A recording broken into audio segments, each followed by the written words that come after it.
Bienvenidos todos y todas a esta conferencia sumamente interesante, una mesa redonda sobre la Cartuja. Y bueno, tengo que advertirles que yo no debería estar aquí. Bueno, debería estar aquí, pero entre el público, no presentando. Lo que pasa es que el presentador, Manolo Simancas, ha fallecido su hermano y entonces no puede estar, por lo que me ha encargado que haga la presentación. Ahora leeré las palabras que me ha dejado él, pero antes quisiera hacer una pequeña introducción a lo que significa, lo que significa la Cartuja dentro del patrimonio histórico, patrimonial de Jerez. Realmente la Cartuja de la Defensión es uno de los monumentos más importantes, más interesantes de toda la provincia de Cádiz, ya desde las afueras, desde la Cruz de la Defensión hasta todo el conjunto que significa.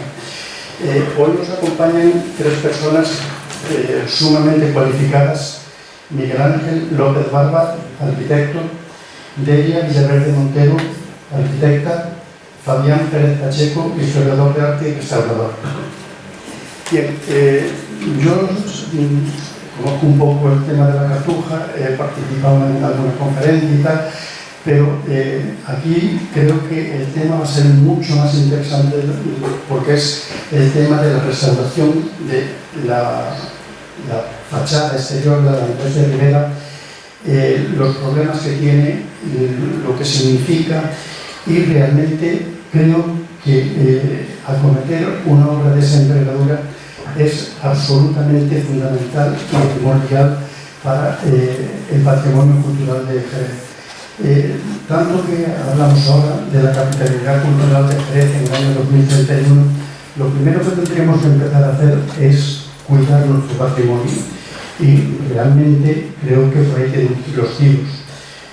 Yo hablaba hace un momento con Fabián de el primer elemento que vemos cuando llegamos a la Cartuja, que es la Cruz de la Defensión.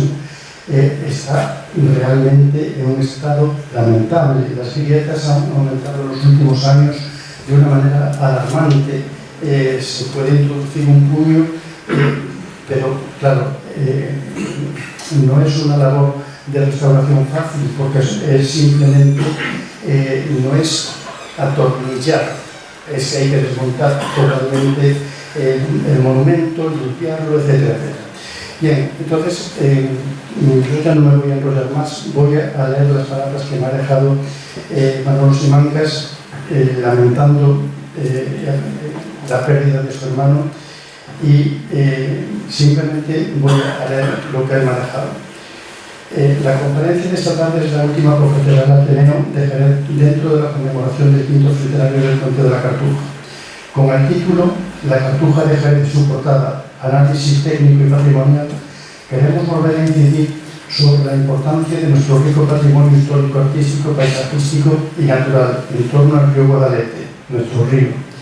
Hemos hablado en conferencias anteriores sobre las vías de comunicación, el puente, la importancia del comercio en nuestra ciudad relacionado con el vino y su transporte a través del río, o el florecimiento del Renacimiento a comienzos del siglo XVI con maestros como Pedro Fernández de la Zarza y Fernando Álvarez, que dejaron su impronta en el río y en nuestra ciudad, en los albores de la Edad Moderna. También se incluye en este periodo la construcción de la Cartuja de Jerez, siglos XV, XVI y XVII, situada sobre el río Guadalete. Es monumento nacional desde 1856 y vive.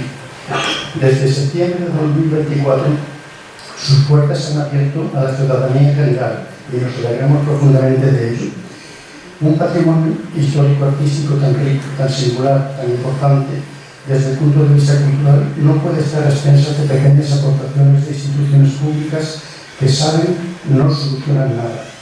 Pongo el caso del monasterio de Santa María la Real de Nájera, que tiene como patronos al gobierno de La Rioja, al gobierno de Navarra, a las diputaciones de Navarra, Guipúzcoa, Vizcaya, Álava, al Ayuntamiento de Nájera y a la Iglesia. La solución es bien sencilla y clara. Se necesita que el Estado, a través del patrimonio o del Ministerio de Cultura, así como la Junta de Andalucía la Diputación de Cádiz, el Ayuntamiento de Jerez y la Diócesis de Jerez-Asidonia, representantes de las asociaciones ciudadanas, formen parte de esa fundación o patronato que ponga en valor nuestro monasterio. Se puede y se debe, no es cuestión de rentabilidad, tampoco de tirar el dinero, es patrimonio público, al igual que la Alhambra, la Catedral de Sevilla o la Mezquita de Córdoba. Falta voluntad política. Todos y todas, partidos políticos, asociaciones, empresarios, municipalidad, sindicatos y el mundo de la cultura, tenemos que obligar para que las instituciones responsables adopten las medidas necesarias y que nuestra Cartuja se convierta en el referente cultural de nuestra ciudad. Antes de dar la palabra a nuestros conferenciantes, quiero expresar nuestro agradecimiento por su participación y colaboración con el Ateneo de Jerez. Igualmente agradecer a las personas aquí presentes su asistencia y también indicarles que esta conferencia será transmitida en directo desde nuestro canal de YouTube, que las personas que no hayan podido asistir también podrán visionar dicha conferencia en dicho canal. Gracias. Nada más, yo por mi parte les doy la palabra a ellos, que me parece que va a ser una mesa redonda sumamente interesante y clarificadora, y sobre todo que vamos a aprender un montón. Muchas gracias a todos.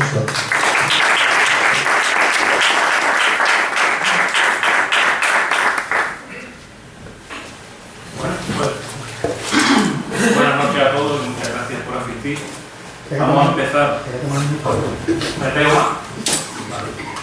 Vamos a empezar a hablar haciendo un pequeño recorrido histórico sobre los hitos de la Cartuja y de su trayectoria.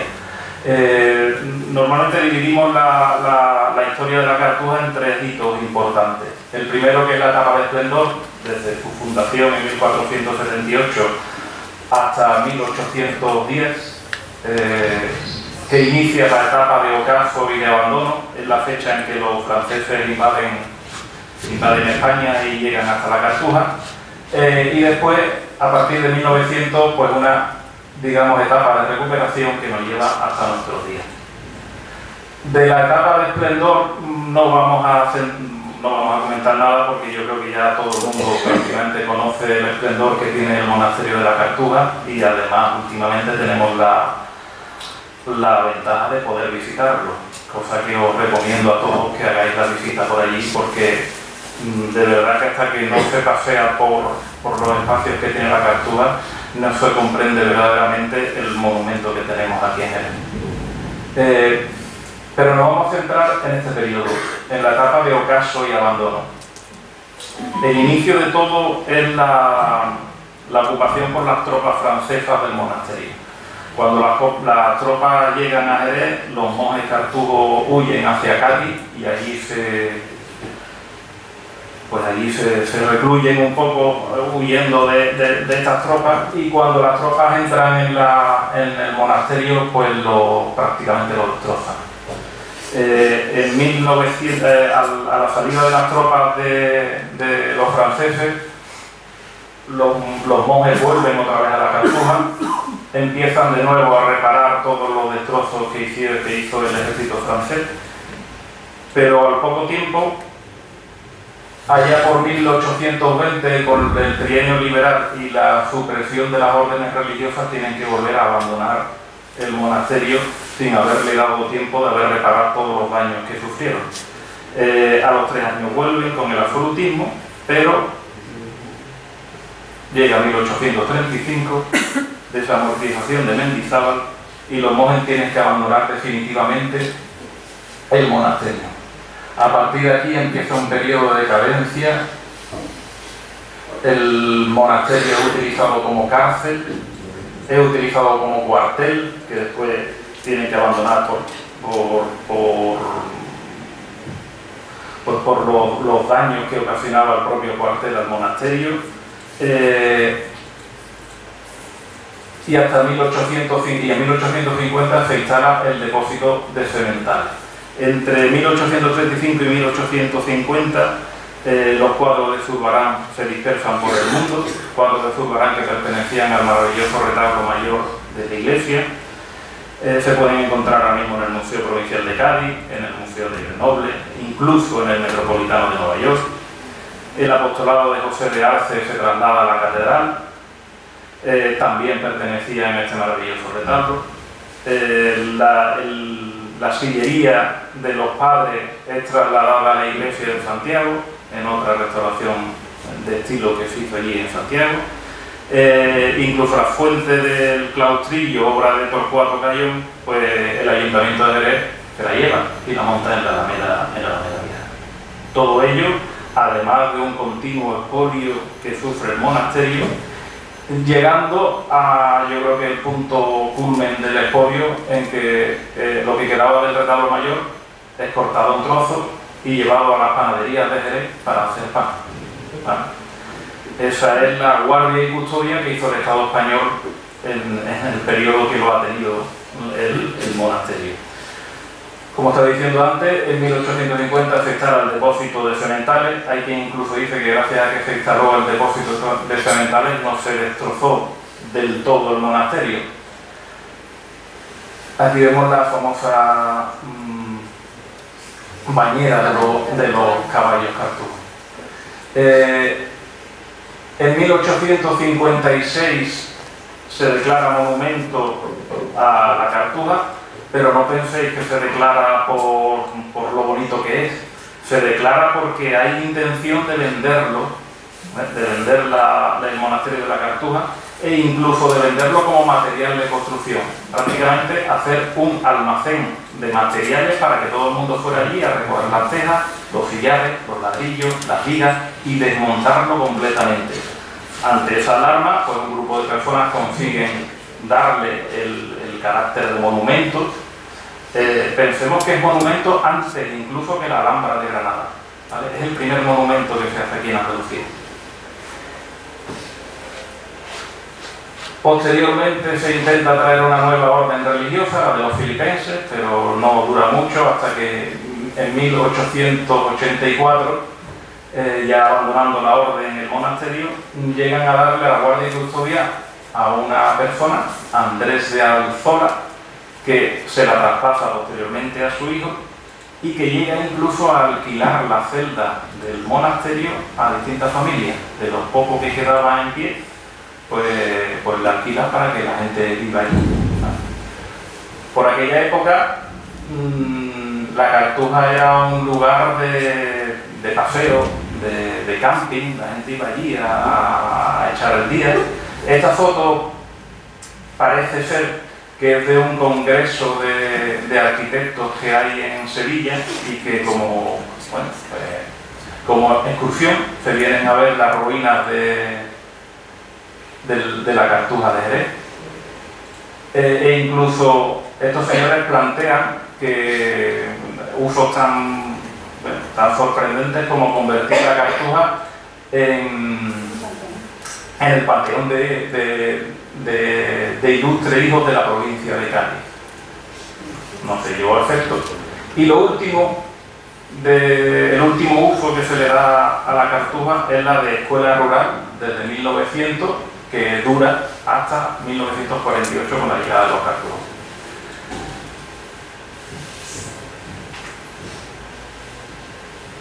Este es el aspecto, perdón. En 1895, que se me había pasado, nombran al arquitecto Francisco Hernández Rubio como arquitecto conservador de la Cartuja. Desde el Estado español, desde el Ministerio lo nombran, y cuando viene a la Cartuja se encuentra con esta Cartuja. Era una verdadera ruina. Este es el ábside de la iglesia, ¿vale? Cómo se lo llega a encontrar Hernández Rubio. Y aquí era donde estaba el maravilloso retablo barroco de la Cartuja. Desde el principio Hernández Rubio elabora un inventario de la zona monumental de la Cartuja y hace unas primeras actuaciones entre el 1905 y 1909 para intentar arreglar las cubiertas tanto del refectorio como de la iglesia. Estaban completamente caídas y el agua entraba a raudales.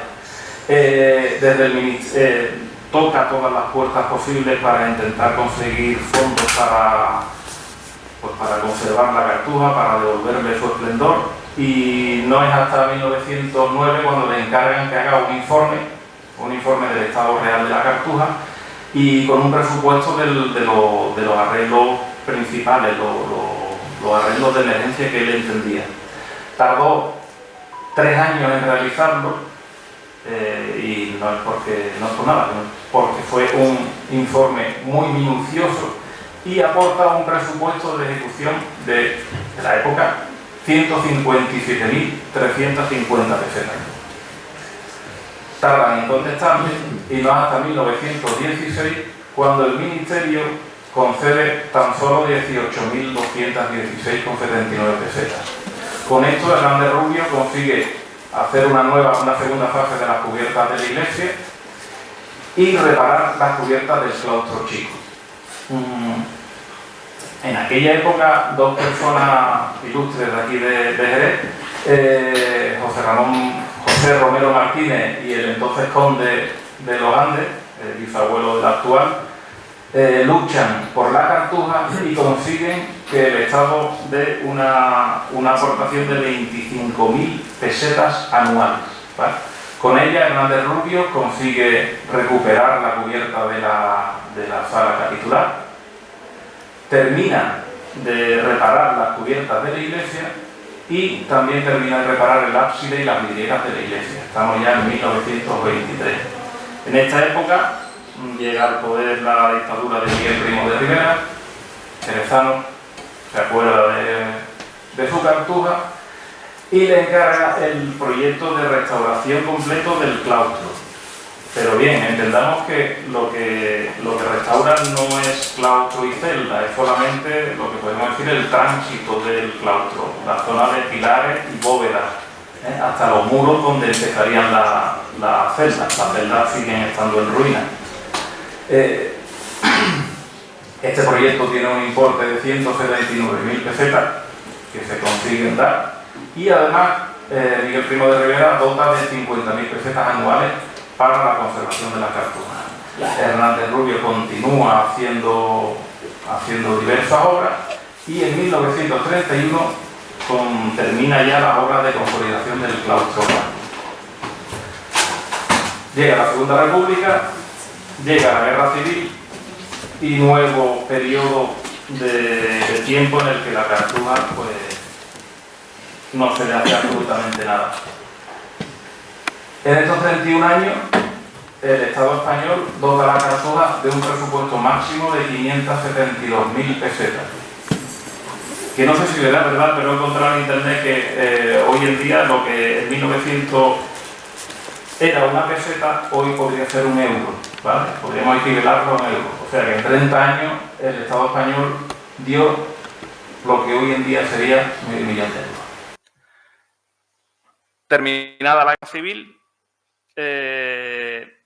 por un lado, hay un grupo de personas de Jerez que tiene intención, que les preocupa mucho la Cartuja y quieren trabajar por ella, trayéndose a los cartujos. Y por otro lado también el propio Hernández Rubio se da cuenta de que sin ser habitada la Cartuja, todos los arreglos caen en saco roto, porque él iba arreglando por una esquina y por la falta de mantenimiento, cuando empezaba a arreglar la otra esquina del monasterio, lo que había arreglado empezaba también a deteriorarse. Por lo tanto, entiende que el monasterio tiene que vivirse para poderse mantener y para poderse conservar. En este año se inician las gestiones para la Vuelta de los Cartujos, se crea la Junta Pro Cartuja y los 3 promotores y las 3 personas más importantes para ellos son Hernández Rubio, el Cardenal Segura y Manuel María González Gordón. Estas 3 personas son las que mueven cielo y tierra, se reúnen con la central de los Cartujos y en 1940 la Gran Cartuja acepta volver a Jerez. En 1941 el gobierno español cede el usufructo de la Cartuja a la Orden Cartujana, ¿vale? Y esa misma fecha, Hernández Rubio, después de 43 años, deja de ser el arquitecto conservador de la Cartuja. Deja de ser el arquitecto conservador de la Cartuja de título, porque él sigue trabajando allí. Tanto es que en 1948 termina la reconstrucción de las celdas necesarias para que vuelvan los cartujos con un presupuesto de 36.000 pesetas que hace conjuntamente con don Fernando de la Cuadra. Aquí vemos imágenes de las obras de aquella época, ¿vale? Llegando a la fecha del 17 de julio de 1948, cuando tras 113 años los cartujos vuelven a habitar la Cartuja de Jerez. Y lo que se encuentran es una Cartuja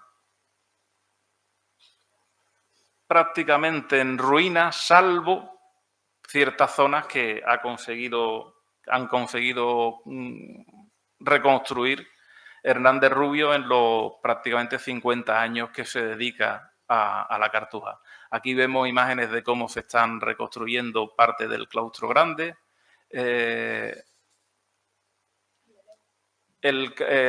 A ver, aquí había un... Este es el claustro de Hermano, o el claustro de Lego, que está completamente reconstruido por Fernando de la Cuadra. El claustro... Este de aquí es el claustrillo. La cubierta del capítulo de Padre se hizo nueva. Por cierto, tenemos una subvención para volverla a hacer nueva porque está otra vez deteriorada, se llueve como una canasta. El coro de los padres, ahí se ve cómo se está reponiendo en su sitio. Y lo de al lado es la otra foto, es lo que normalmente se veía en la Cartuja por aquella época, una verdadera ruina. Esta etapa de recuperación no ha parado. Desde 1950 al 75 son don José Menéndez Pidal y don Fernando de la Cuadra los que siguen haciendo obras ya con los cartujos para irla recomponiendo. 1975 al 2005, don Vicente Masabeu es el encargado de hacer toda la obra. Aquí abajo vemos lo que en aquella época se veía del ala este y del ala norte. Hoy en día el ala este sigue en ruinas, pero al menos está reconstruida su techumbre. Y el ala norte, también Vicente Masabeu hizo una estructura de hormigón para poder contener el claustro, que hoy en día ya sí contiene celdas que se hicieron nuevas. Entre 2005 y 2017, ese ala norte la construye don Javier de la Cuadra, y del 2017 a prácticamente a la actualidad ya lo hemos cogido el equipo técnico del obispado, que formamos parte de él, y hemos seguido haciendo obras en ella. La última obra, vamos a decir la última, fue la del claustro grande, que nos lo va a explicar nuestra compañera Delia. Bueno, pues vamos a contar un poco la última intervención que hicimos, que fue la consolidación del claustro grande. Aquí podéis ver en el claustro, ¿no? Mitad hacia arriba y hacia abajo, la zona sur, que sería la más cercana al río. Fíjate aquí, que yo te lo señalo. La zona sur, que sería la más cercana al río, zona norte más cercana a la carretera. Toda la zona norte, donde se apoya la cimentación, estaría compuesta por terrenos arcillosos, mientras que toda la zona de aquí, de la zona sur, sería todo de relleno. Eso fue una de las grandes obras también que hicieron los cartujos en su momento, que fue el aplanar, ¿no?, toda lo que era la ladera del río para poder construir encima lo que era la Cartuja.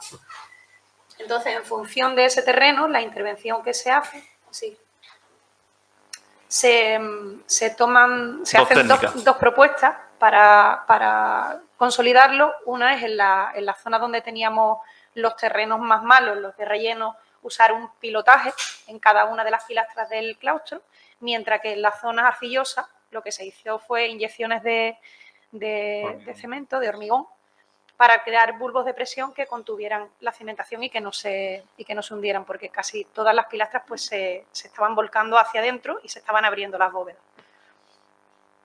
Esto explica un poco lo que se hizo en las inyecciones. Se utilizó inyecciones de microcemento también en todas las bases de las pilastras para reforzarlas, porque sabemos que la piedra que tenemos aquí, que es la calcarenita de la Sierra de San Cristóbal, tiene muy malas características a nivel de resistencia de compresión. Entonces, una de las intervenciones también que hacemos dentro de la consolidación fue inyecciones de microcemento en cada una de las pilastras a presión. Esto fue lo que se usó también en la iglesia de Santiago para dotarla de más resistencia. Y la piedra tiene la característica de que tiene un 30% de porosidad. Además, cuando se humedece, pierde la mitad de su resistencia. Con esta técnica de inyectar lechadas de microcemento a alta presión, estamos hablando de inyecciones a 20 atmósferas, conseguimos colmatar todos esos huecos con este cemento especial. No es un cemento normal, es de una marca especializada, y conseguimos dos cosas. Por un lado, evitar la porosidad, con lo cual la humedad no sube tanto por la piedra, y por otro lado, cuadruplicar la resistencia de la piedra. Se hizo un estudio de cada una de las pilastras, se hizo estudio de patología, propuesta de intervención, de restauración de cada una, y se hizo una ficha específica de cada una de las pilastras, como podéis ver aquí. Se estudió minuciosamente. Y aquí podéis ver ya una de las intervenciones, que fue el pilotaje. Se hicieron unos taladros en las bases de las pilastras, y en esos taladros fueron donde se fueron metiendo los pilotes a una profundidad, creo que eran de 11 metros. 12. Si no, 11, 12 metros. 12 metros.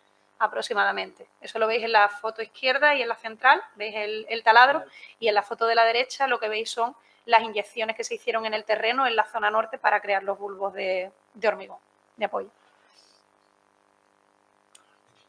En la foto de la izquierda, lo que estaba contando mi compañero sobre el microcemento, ¿no? Y cómo colmatamos la porosidad de la piedra. A la izquierda veis las tuberías, se hicieron también taladros en cada una de las pilastras, varios por cada una de las caras, y se le hizo un encofrado a medida a cada pilar para contener ese espacio, y se fueron inyectando a 20 atmósferas ese microcemento, consiguiendo cuadruplicar la resistencia. En la foto central veis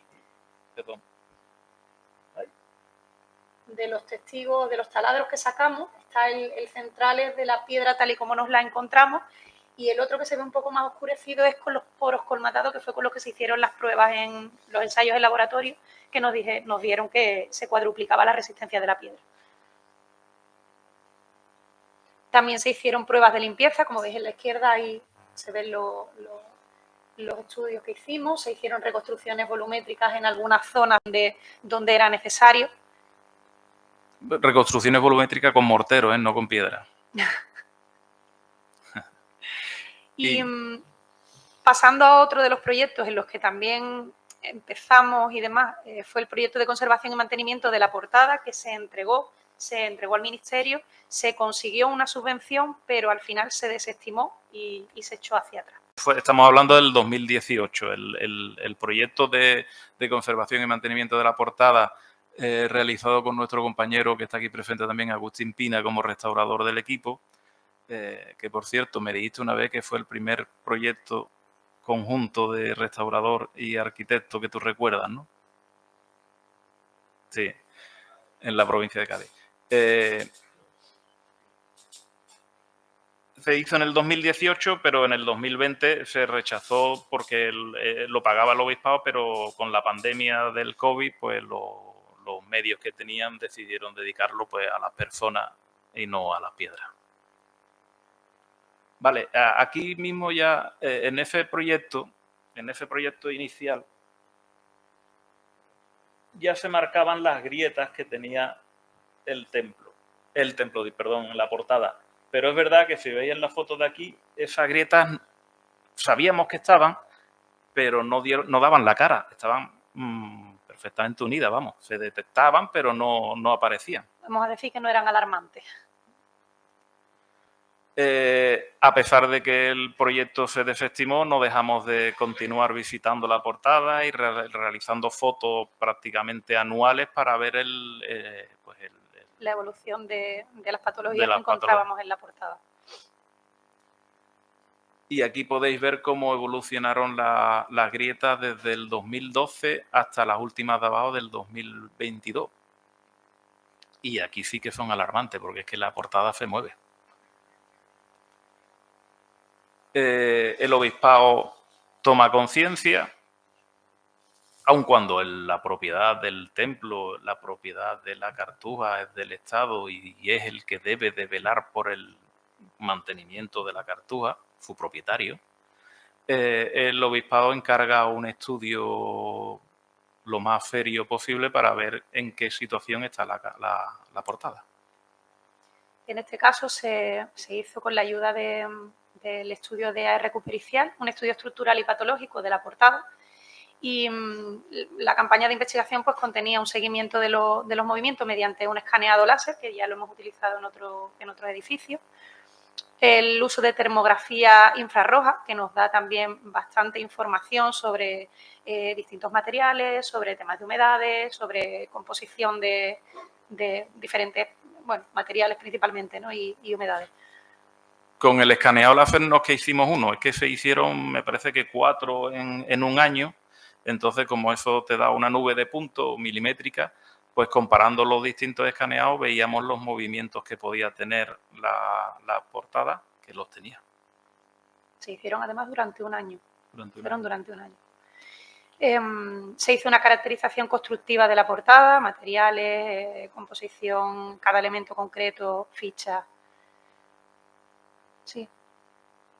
Se hizo un reconocimiento geotécnico de la zona, se hicieron calicatas y se estudió el terreno exactamente en 3 puntos concretos de la zona delantera. Y posteriormente también un estudio geofísico del terreno mediante tomografía eléctrica, que nos decía también dónde había asientos diferenciales, dónde había más presión, menos presión, un poco para que os hagáis una idea. Los resultados del estudio, pues básicamente en el escaneado láser y la termografía, pues que hay una desviación de la portada hacia el lado izquierdo y que el vano central cae hacia abajo y hacia adelante. Esto se midió una horizontal en la cornisa que veis ahí en la imagen y se veía el desplazamiento, podéis ver las medidas, desplazamientos de hasta 7 centímetros prácticamente en el centro y hacia afuera casi de 6 centímetros, lo que se movía. Por decirlo así, la portada parece ser que lo que está es abriéndose como un abanico hacia la carretera, ¿vale? Si ustedes estáis viendo de frente la portada, pues este lateral se desplaza hacia la carretera y el centro del arco, al abrirse este lado hacia la carretera, cae hacia abajo, cae hacia abajo y hacia adelante. La termografía, la información que nos brindaba era que obviamente que la entrada de agua estaba degradando la piedra, pero claro, al tener esa descompensación y esa apertura que se estaba haciendo en forma de abanico, cada vez entraba más agua, cada vez se degrada más la piedra, cada vez va a peor. En la termografía lo que se ve aquí es estas zonas oscuras, son las zonas de más humedad, ¿vale? Por eso están señaladas. Al tener más humedad, pues va deteriorando la piedra interior y por tanto se va deteriorando más la portada. En la imagen de abajo podéis ver que las grietas que se ven en la portada por la parte del intradós y del trasdós del muro se comunican. O sea, la grieta es completa en la portada.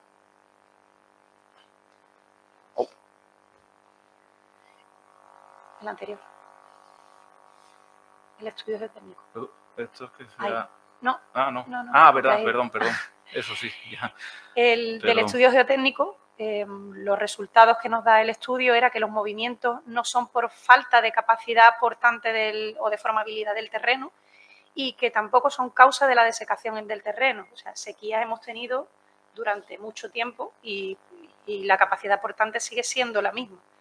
Entonces, el problema no viene de ahí. Y el estudio geofísico nos decía que la resistividad del terreno que presentaba horizontalidad. O sea, no hay diferencias de presiones ni asientos diferenciales por el propio terreno. Son estables y los asientos que existen son antiguos, son de la época en la que se construye la portada, no de ahora. Entonces, ¿qué le pasa a la portada? Pues vamos a ver. Por descarte, nosotros pensamos que si la portada ha estado estable durante 400 años, con todas las sequías, las inundaciones... con los cambios climáticos, con con el prácticamente siglo de abandono que os he contado hasta ahora, de verdadero abandono, no el que tiene Donde no se ahora, ha intervenido. ¿vale? De verdadero abandono, en la que nunca se ha intervenido. Y que además las fechas en las que empiezan a aparecer las grietas coinciden con la liberación de la A4, que ocasiona un aumento de tránsito de un 25%, llegando a, aquí tengo el dato, llegando 29.000. a 29.430 vehículos por día, y de estos 3.796 vehículos pesados, pues nosotros empezamos a pensar que, oye, a ver si al final es la carretera tan cercana y las vibraciones que provoca el tráfico están afectando a ya no solamente a Portada, sino a todo el monumento. Por pensar un poco, todos recordamos la autopista cuando era de pago y prácticamente estaba siempre vacía. El asfalto era perfecto. A los 3 años de liberar el tráfico y que empezaran a pasar camiones, podemos ver ahora cómo está el asfalto de la autovía, por lo tanto los coches afectan. Recabamos información de un estudio que se hizo en Bogotá y que unos arquitectos llegaron a analizar lo que afectaba las vibraciones del tráfico tanto a las personas como a los edificios cercanos, ¿vale? Y para ello colocaron unos acelerómetros dentro en los edificios, ¿vale? Aquí dicen que las vibraciones pues eran fácilmente, las producidas por el tráfico eran fácilmente perceptibles por las personas y transmitidas a las estructuras de los edificios. Estos efectos pueden ser importantes y se presentan a altos niveles de amplitud de las vibraciones. Eso quiere decir que las vibraciones cuando entran a los edificios llegan a ampliarse, a ser más grandes todavía y a vibrar más los edificios, y que dependen tanto de las características mecánicas del suelo como del tipo de tráfico cercano. Aquí estamos teniendo tráfico pesado. Vale, pues en base a esto, el último estudio que nos queda por recibir es un estudio de acelerómetros que hemos encargado a una empresa de aquí de Cádiz y que estamos esperando que nos lleguen los resultados para ver exactamente si es verdad que la carretera le está afectando. Queremos hacerlo, sobre todo, no de un día, sino le hemos pedido que por favor nos lo hagan de varios días, incluso que coja un fin de semana por medio para comprobarnos la diferencia que hay entre las vibraciones de un lunes a las vibraciones de un domingo. La actuación urgente que tenemos que hacer, apuntalarla. Lógicamente, ya tenemos el estudio hecho y estamos esperando pues a conseguir medios para poder apuntalarla antes de que se nos caiga la portada. Y hasta aquí podemos contar nada más. Así que ahora os dejamos con Fabián, que nos la va a explicar estupendamente.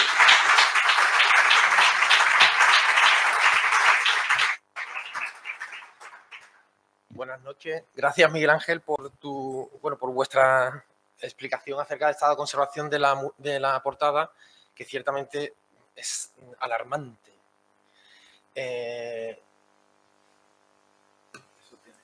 A ver, escape. Okay.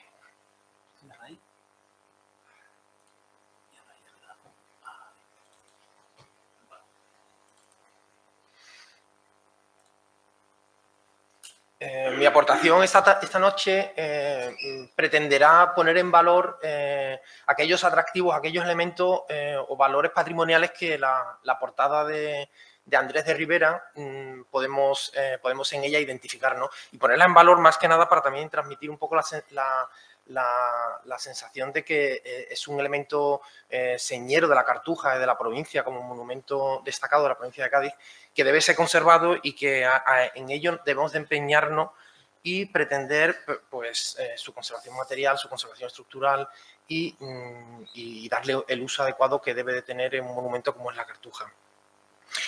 La identidad gótica del monumento, mi intención será presentar la portada de Andrés de Ribera como la culminación de un proceso histórico, artístico y cronológico en la Cartuja, que si bien es verdad que identificamos el monumento de la Cartuja como un edificio gótico, ciertamente se empieza a construir a finales del siglo XV en estos presupuestos estéticos del arte gótico, pero el gran impulso constructivo se produce en el siglo XVI y lo hace inicialmente dentro de la estética gótica, aunque ya un gótico tardío, pero ese gótico va evolucionando poco a poco hacia elementos renacentistas, primero decorativos, como carcasas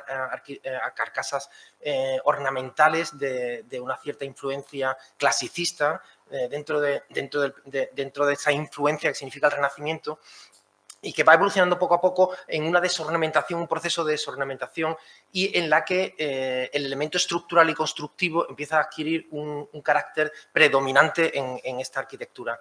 Este proceso se culmina precisamente en la portada de Andrés de Ribera, y este camino es el que yo pretendo recorrer esa tarde de manera un poco así personal, digamos, ¿no? Desde los puntos de vista que me llaman la atención en estas cuestiones. Cuando yo empecé a estudiar arte en el instituto, cuando uno está en bachillerato y se interesa por estos asuntos de su ciudad de Jerez, recuerdo haber leído a alguien que decía la portada de la Cartuja de Andrés de Ribera es de grecorromano. Yo entendía lo que era grecorromano, lógicamente, literalmente, su literalidad, pero claro, yo decía, es renacentista, ¿cómo que grecorromano? Entonces pregunté a mi profesor de Historia del Arte, don Manuel, un magnífico profesor del Instituto Álvar Núñez. Me dijo que greco-romano es un término que se utiliza como un cajón desastre, en el que entran muchos elementos, muchos estilos, no muchos, pero sí entran estilos diferentes. Ciertamente el Renacimiento es un estilo greco-romano, el neoclasicismo es también greco-romano, pero es verdad, por ejemplo, la Catedral de Cádiz en el siglo XIX, que mantuvieron una correspondencia con la Academia de San Fernando de Madrid acerca de ciertas actuaciones. Federico Madrazo, que era presidente de la Academia, definía el estilo de la Catedral de Cádiz como grecorromano. Evidentemente, la Catedral de Cádiz es un universo artístico absolutamente contrario al de Andrés de Ribera. Si ambos son llamados grecorromanos, algo debe haber ahí que discrepe, ¿no? Y ciertamente la portada de Andrés de Ribera es muy grecorromana. Y yo creo que es uno de los elementos que debemos hoy a lo mejor poner en valor e identificar, y que debe de justificar también lo que debemos de conservar en este edificio, en este monumento.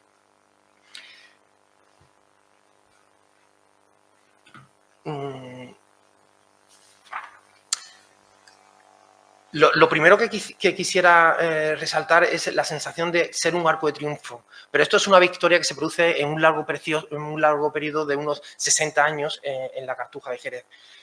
Ciertamente los presupuestos del Renacimiento se tienen que imponer sobre un gótico preexistente. Este gótico preexistente, que la construcción de la Cartuja de Jerez se inicia a finales del siglo XV, pero este impulso constructivo, como he dicho, se acelera de manera más destacable a lo largo del siglo XVI. De manera que este Renacimiento debe de imponerse sobre este gótico preexistente, y este gótico tiene como primer hacedor o primer constructor destacado a Diego de Riaño. Diego de Riaño es un arquitecto de transición, es un arquitecto cántabro de formación castellana que recala por ciertas cuestiones, recala en Sevilla y se convierte en arquitecto de la Catedral Hispalense. Y construye en Sevilla, por ejemplo, tiene la capacidad artística, digamos, tiene la capacidad artística de construir en el lenguaje preexistente. En la literatura se decía el arte moderno, porque el arte antiguo era al romano, de construir en el arte moderno siguiendo la estela constructiva de los siglos precedentes de la Catedral de Sevilla. Vemos aquí la Capilla de los Cálices que Diego de Riaño construye en la Catedral de Sevilla dentro de un estilo claramente gótico, aunque un gótico ya avanzado tardío.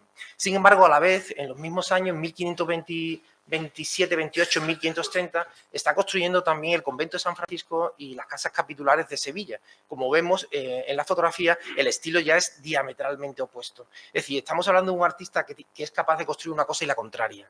En la Cartuja de Jerez también podemos observar esta capacidad constructiva de adaptación a estos diferentes conceptos artísticos y estéticos. Vamos a recalar en el claustrillo, que es uno de los elementos que construye Diego de Riaño, y lo hacemos porque en él hay diferentes elementos que son netamente góticos y son avanzadamente renacentistas. Una de las soluciones, claramente podemos identificar aquí los elementos góticos, como son esos contrafuertes que están muy fasciculados, muy característicos del gótico tardío del siglo XV. Vemos esas cresterías que estamos muy habituados a ver en los edificios góticos de Jerez, esas cresterías flamígeras, entrelazadas, caladas, de juegos de un juego flameante que es característico de este gótico de final del siglo XV. Y vemos las gárgolas, que también es otro elemento característico de la arquitectura gótica y medieval, este bestiario o estos monstruos medievales que sirven como aliviaderos de agua de las cubiertas de los edificios religiosos. Vemos diferentes tipologías que son, todas estas son del edificio de Diego de Riaño, del claustro. Pero claro, también vemos, por ejemplo, la portada del capítulo de Hermanos, es una portada construida netamente dentro de los presupuestos estéticos del gótico, de un gótico tardío. Vemos ese arco carpanel, que es un arco de final del siglo XV, característico final del siglo XV, que se remata con ese arco conopial muy decorativo, muy flamígero, también característico de final del siglo XV, flanqueado precisamente por dos pináculos también muy fasciculados, con remates de fronda y de elementos vegetales, que es muy característico todo dentro del catálogo estilístico de la arquitectura del gótico de final del siglo XV. Claro, la genialidad de Diego Riaño en este claustro está en solucionar las esquinas. Los claustros cartujanos tienen la peculiaridad de que no tienen doble galería, tienen solo una galería. De manera que estas columnas que están en las esquinas alivian tanto la luminosidad del claustro, porque si volviera a colocar un contrafuerte con sus pináculos, estaría reduciendo mucho la luminosidad en esos puntos. Colocar estas esbeltas columnas de mármol, que son columnas, incluso podríamos pensar que constructivamente imprudente, porque podríamos pensar que la carga vertical de la construcción que soporta pudiera fracturar esos débiles columnas de mármol genovés. Pero claro, precisamente dentro de la tradición gótica, dentro de la tradición constructiva de los cartujos, sus claustros no tienen doble galería. Son monasterios, son cenobios que crecen más en extensión, menos en altura. Y digamos que esta solución constructiva Riaño la aplica sabiendo que puede soportar los pesos de este edificio. Bien, claro, el tránsito que se produce entre las arcadas góticas, unas arcadas góticas en piedra calcarenítica de la Sierra San Cristóbal, muy porosa, de difícil labra, que contrasta con la piedra blanca de mármol fina, de una labra muy, muy detallosa de las columnas que la soportan. Ese tránsito él lo soluciona con un invento que es una especie de cimacio ornamental que sirve de tránsito entre esa columna y la arquitectura de las arcadas superiores. Aquí vemos, claro, la arquitectura es netamente gótica, pero las columnas son netamente renacentistas. Estas columnas son de un estilo corintio, muy estilizado, se llaman capiteles de penca, que son muy característicos de que están muy presentes en Sevilla en el siglo XVI, y aquí lo vemos como un elemento ya netamente renacentista. Y sin embargo, la solución que él le da, esos discos, ese cimacio de tránsito entre la arquitectura, entre la arcada y el capitel, aparentemente parece una fronda. Fronda significa decoración vegetal característica del gótico. Sin embargo, si la vemos con detalle, vemos que son ya de una temática renacentista. Aquí vemos elementos florales, vemos incluso, no sé si aquí en la zona esta vemos un ave que despliega las alas.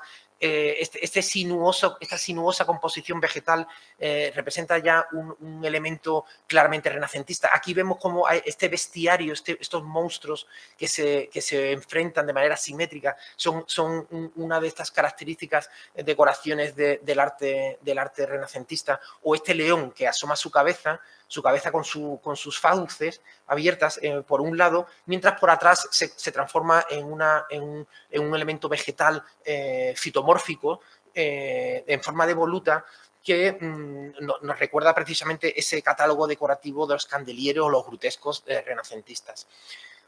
Es decir, Diego Riaño está haciendo una actuación donde entremezcla elementos góticos y avanza ya algunos elementos renacentistas. Sin duda, la portada de entrecoro en la iglesia de la Cartuja ya es netamente renacentista, pero es muy contemporánea del claustro. La diferencian, de hecho, un par de años. Creo que el claustro se termina en 1530 y bueno, él está cobrando, Riaño está cobrando una factura en 1533, él muere en 1534 y esta portada es de 1538. Es decir, estamos hablando de pocos años de transición entre uno y otro, pero sin embargo ya estamos aquí observando un estilo claramente diferenciado. Este es un estilo plateresco en el cual ya podemos identificar elementos claramente arquitectónicos donde podemos observar la secuencia vertical claramente clásica de un pedestal que soporta una columna con su fuste, con su basa, con su fuste, con su capitel, que soporta una estructura de un entablamento compuesto con arquitrabe, friso y cornisa.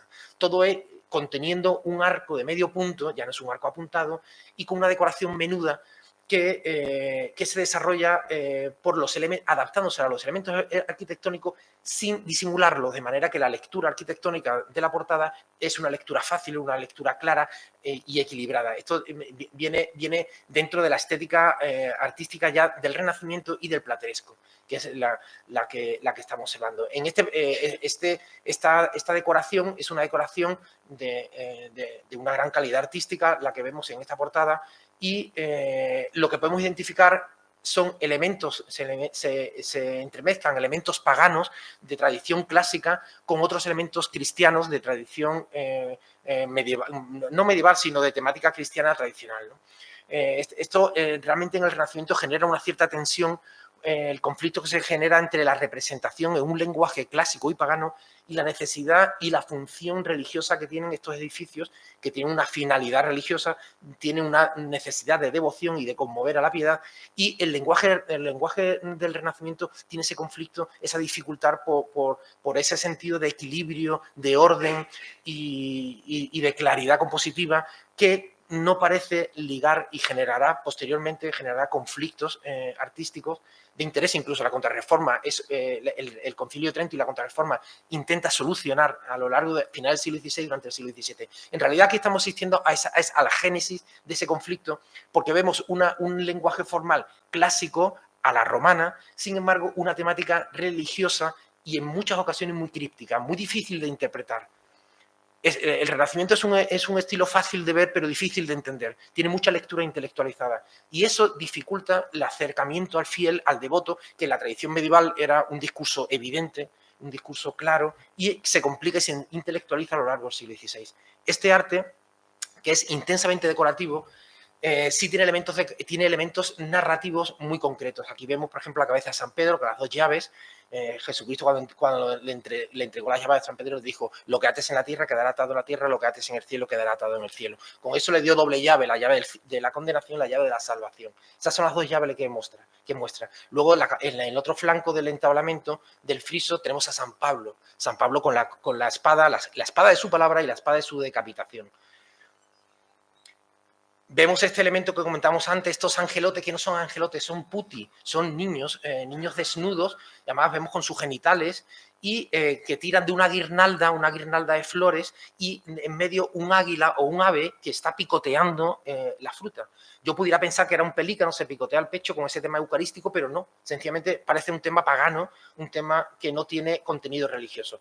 En la enjuta del arco de entrada vemos a Adán desnudo, tapándose los genitales con una hoja de parra, y en el otro lado a Eva. Son dos bellas esculturas que a Eva vemos que porta en su mano la manzana que ha cogido del árbol del conocimiento que tiene detrás, en el que vemos entrelazada una serpiente con cabeza de mujer, que es la que le ha ofrecido la manzana que ella está ofreciendo a Adán.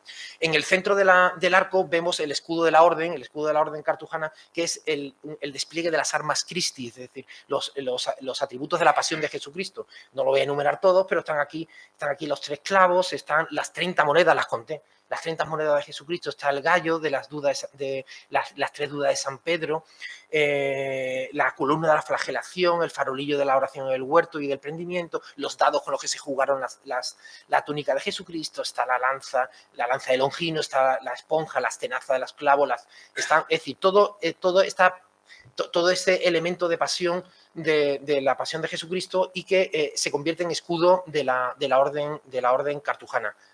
escudo de la orden, no del convento, del cenobio del monasterio de Jerez. Que el convento de Jerez tiene el de Álvaro Obertos de Valeto. En los laterales de las jambas de la portada, de esta portada, vemos un despliegue vertical, una secuencia vertical que parecería una secuencia ordenada a la manera romana. Sin embargo, su temática es una temática religiosa. En el pedestal de arranque vemos a San Jerónimo penitente, en un acto asceta, un acto de ascetismo y denuncia a las riquezas del mundo, apartado en el desierto de Siria. En el otro lado, haciendo contraposición, está María Magdalena en ascensión. Magdalena, que cuando murió Jesucristo, que asistió a su muerte y asistió, y fue, ella disfrutó de la primera aparición de Jesucristo en la escena de no li me tangere, no me toques que aún no he subido al Padre, le dijo Jesucristo, porque ella quiso tocarlo, ¿no? Ella que tuvo ese privilegio de ser la primera que pudo ver al Señor resucitado. Cuando Jesucristo resucitó y subió a los cielos, ella marchó a Francia, a Provenza, y allí se convirtió en una eremita. Entonces aquí está representada como eremita, también rodeada de un coro de ángeles que le permitió la ascensión a los cielos. En la jamba, en otra escena, muchas de ellas no identifico, no termino de identificarlas, pero en otras sí. Está, por ejemplo, la representación de David que le corta la cabeza a Goliat. Este otro, por ejemplo, es San Jerónimo que está escribiendo la Vulgata sobre un león. León es uno de los atributos iconográficos de San Jerónimo y sobre él aparece un ángel con una trompeta. El ángel es una de las visiones del juicio final que tuvo San Jerónimo, y la trompeta es la trompeta del juicio final de la parusía, que es la segunda venida de Jesucristo al mundo, y esa trompeta pues hace apelación precisamente a estas visiones de San Jerónimo. En este fuste izquierdo, en el casetón o la última escena superior, está la resurrección de Jesucristo. Vemos a Jesucristo con su lábaro crucífero ascendiendo o saliendo del sarcófago. En el lado contrario está San Juan Bautista, que es uno de los patronos de la orden cartujana. Es el profeta, es el último profeta, es el profeta de tránsito entre el Nuevo y el Antiguo y el Nuevo Testamento. Era el primo del Señor, a todo esto, primo segundo. Y lo vemos representado como un eremita con un vestido con piel de camello, y a los pies tiene el Agnus Dei, el Cordero de Dios, que es lo que él anunciaba.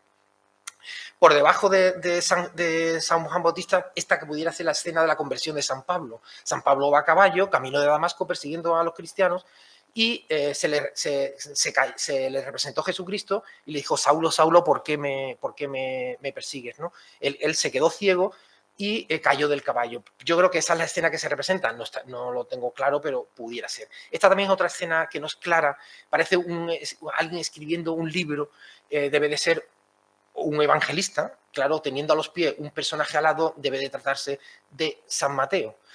Sin embargo, el ángel que corona esa escena por encima lleva una palma. Yo creo que San Mateo no fue mártir, y la palma simboliza el martirio. No tengo clara la escena.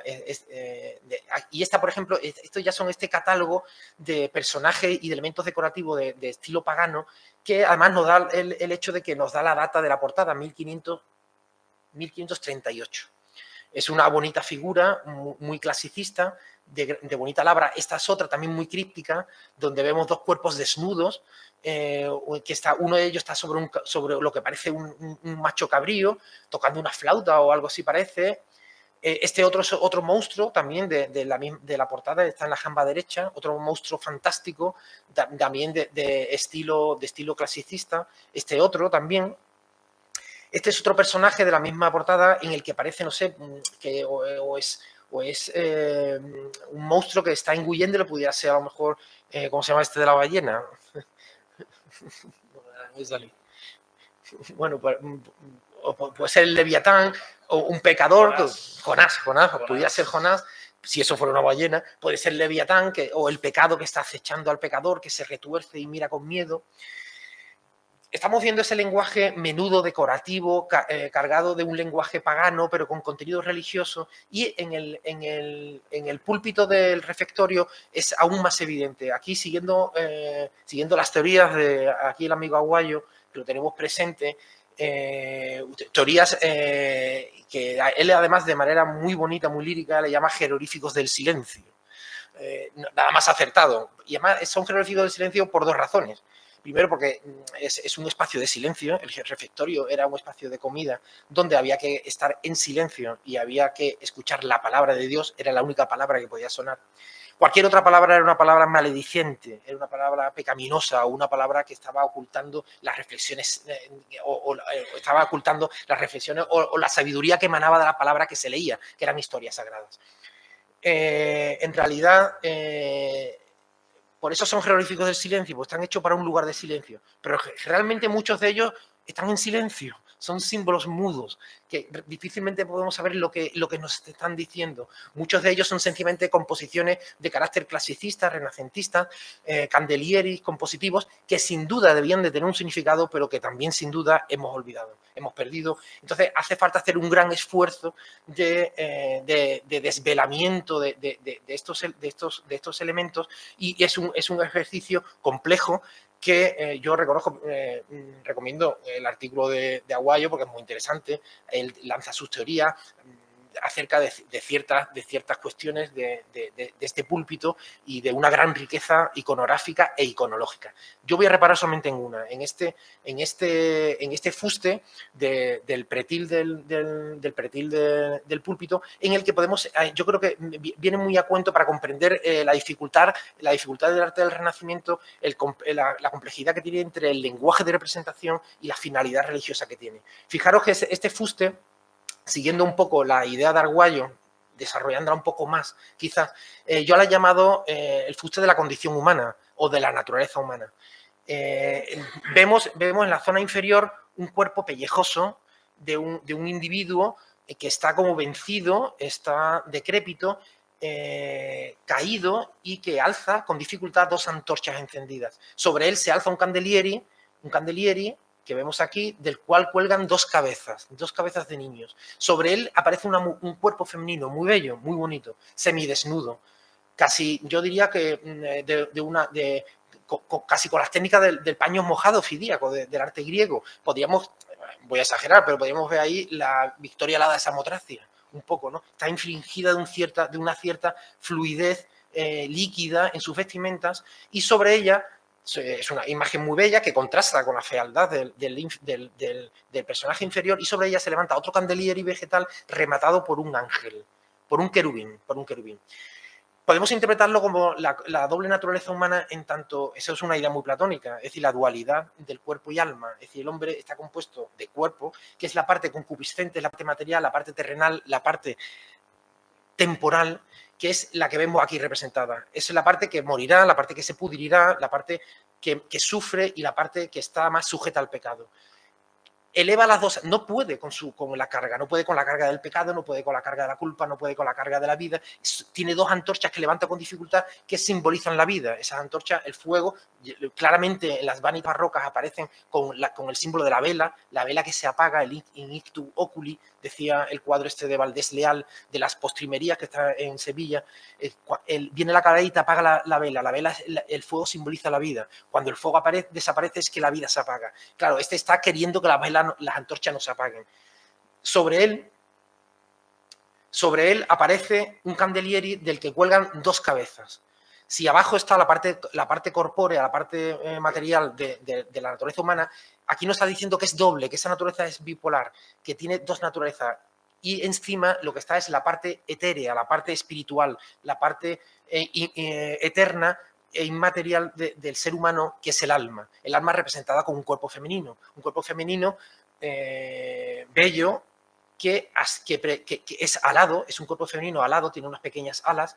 Desde la tradición romana, el alma se representa como un personaje alado. De hecho, Tánatos, el dios del sueño, y Zánatos, el dios de la muerte, son hermanos que viven en el inframundo. Uno tiene las alas en la espalda, que es Zánatos, que es el del sueño, y que es, lo he dicho bien, sí, Tánatos, el del sueño, y el otro, ahora se me ha liado. En fin, las alas se representan precisamente con esta idea del alma, el alma como algo. Eso en la tradición pagana ya lo tenía, ¿no? Esto pasa a la tradición cristiana, y aquí estamos viendo esta mezcolanza, la figura femenina con ala como algo que pretende ascender a los cielos. Y ese ascenso lo representa este candelieri con el querubín alado que lo remata. En fin, con esto lo que quiero identificar es la dificultad de comprensión de este lenguaje artístico. Aquí vemos otros elementos con interpretaciones también que podemos, que es muy interesante acerca de la maledicencia, acerca de esas lenguas alargadas de estas bestias que son como arpías que están hablando del pecado de la palabra, de la mentira, de la insidia, de estos elementos que vemos que algunos son decorativos, otros tienen ese significado. Aquí, por ejemplo, vemos dos arpías con pechos de mujer, dos arpías enfrentadas y cuya lengua se entrelazan. Vemos que se entrelaza porque la mentira te ata. La verdad tiene un camino, pero la mentira tiene muchos. Se coja ante un mentiroso con cojo, dice la tradición española. Entonces, está aquí, vemos como los pájaros, estos pájaros que tienen patas de león, tienen pechos de mujer, digamos que tiene esa lengua de serpiente, se terminan enrollando en esa argolla del centro de la escena, ¿no? El Candelieri. Aquí vemos otra muy interesante, la teoría lo que apunta Guayo, muy interesante cómo son dos personas que son el ser humano, la tendencia pecaminosa del hombre que tiene esa fuente de la vida en la cual están sujetos y están sentados, que le está protegiendo de esos frutos que son las vanidades del mundo, las vanidades terrenales, el éxito, las vanaglorias. Sin embargo, ellos están con una filacteria intentando que ese fruto caiga para poderlo alcanzar, ¿no? Esa sensación de que la fuente de la vida nos protege de aquellas vanidades mundanas que nos llevan al pecado.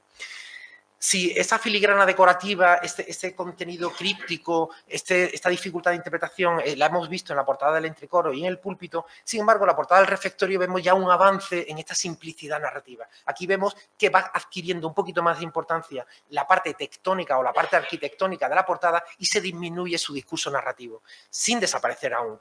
Aquí esta portada es casi contemporánea, estamos hablando todo esto es de 1537, creo, Diego de Riaño ya fallecido, 1536, 1500, no recuerdo, pero estamos en la misma fecha, más o menos la misma fecha, pero estamos viendo estilos diferentes. Vemos aquí como novedad la aparición del balaustre. El balaustre es un soporte arquitectónico fantástico, imposible desde el punto de vista tectónico, no puede ser soporte de nada. El uso en un arte que pretende ser clásico de un soporte tan fantástico y tan decorativo es contradictorio. Solamente se puede justificar por esta idea de que el primer Renacimiento lo que pretende es más la ornamentación que la arquitectura de los elementos. Les basta con hacer un catálogo decorativo formal de elementos que se anexionan al edificio. Dentro de ese catálogo del Renacimiento les basta para pensar que estoy haciendo arte clásico romano. Entonces el balaustre, que precisamente era tomado por el único arquitecto que nos ha transmitido un tratado de arquitectura, que fue Vitruvio, es un arquitecto romano que en el siglo XV en Italia apareció apareció en uno de los archivos de Italia, apareció su libro de los 10 libros de arquitectura. Vitruvio, que es el único arquitecto romano que nos ha legado un tratado de arquitectura, reniega de estos soportes. Es decir, la única fuente del Renacimiento que tenemos de arquitectura clásica resulta que reniega de estos soportes y dice que son soportes monstruosos. Sin embargo, se hace característico del primer tercio del siglo XVI o la primera mitad del siglo XVI, se hace característico ese soporte y solo se puede explicar porque este primer Renacimiento no es tectónico, es decorativo, es ornamental. Aquí vemos algunos elementos que decoran este elemento de balaustre, incluso estos tondos o el tondo que decora la enjuta del arco o estos elementos de Candelieri que vemos. Estos balaustres no son extraordinarios de la Cartuja. En Jerez tenemos varios casos que son contemporáneos, como por ejemplo el balcón de la portada del Palacio de Ponce de León, dentro de este estilo plateresco, vemos el soporte del balaustre, o en el Palacio Riquelme también lo vemos en el ático de la portada del Palacio Riquelme, estos balaustres del mismo tipo, del mismo carácter y en un momento contemporáneo a la portada del refectorio de la Cartuja de Jerez. Aquí vemos algunos elementos, vemos cómo se organiza esta portada, cómo organiza el friso decorativo en esta secuencia horizontal de elementos vegetales que se organizan de manera concéntrica, de manera muy clasicista, muy a la romana, muy al estilo romano. Vemos cómo remata aquí el escudo de Álvaro Oberto de Valeto, que es el escudo de la Cartuja de Jerez, que es el escudo del fundador de la orden, del fundador, el mecena que puso el dinero para la construcción del monasterio a finales del siglo XV. Aquí el único detalle interesante del escudo es que los leones que debían de estar dentro han salido fuera, se han transformado en personajes tenantes del escudo. Vemos aquí algunos elementos de la portada, como este busto de estilo clásico que decora el arranque de la portada, que lo que hace es incidir en este elemento característico, en este catálogo artístico característico de este estilo de mediados del siglo XVI o del primer tercio. Damos un paso más, vemos y podemos adivinar cómo avanza este estilo del Renacimiento en este proceso de desornamentación del que estamos hablando en el pórtico de la celda prioral de la Cartuja de Jerez. Aquí observamos esta logia, que es un pórtico de arcada muy al estilo italiano, en el que vemos que ya lo arquitectónico manda, no solamente manda lo arquitectónico, sino que sus elementos constructivos, como son las dovelas que componen los arcos se han almohadillado para reforzar su sentido constructivo. Ya no es ornamental, ya no es decorativo, sino que son elementos que soportan peso, que están ideados con una función tectónica, con una función constructiva, no decorativa. Vemos también estos elementos cerámicos que debían de ser negros, pero lo vemos azules, probablemente sea una reposición no muy acertada, a lo mejor, no lo sé, no sé desde cuándo están ahí, es un elemento decorativo, una concesión ornamental que vemos en el Renacimiento de mediados del siglo XVI, que ya lo vemos en el uso de la cerámica en la Giralda, por ejemplo, en el campanario de Hernán Ruiz de mediados del siglo XVI o principio de la segunda mitad del siglo XVI, ya utiliza elementos cerámicos para enriquecer esa arquitectura renacentista que empieza a ser aburrida, empieza a ser monótona, empieza a ser poco decorativa. Entonces, estos elementos le dan una cierta gracia compositiva, que lo vemos aquí y lo vemos también en la portada de Andrés de Rivera posteriormente. Vemos estos almohadillados con este sentido constructivo, vemos este arquitrabe con sus triglifos y metopas dentro de una estética muy renacentista.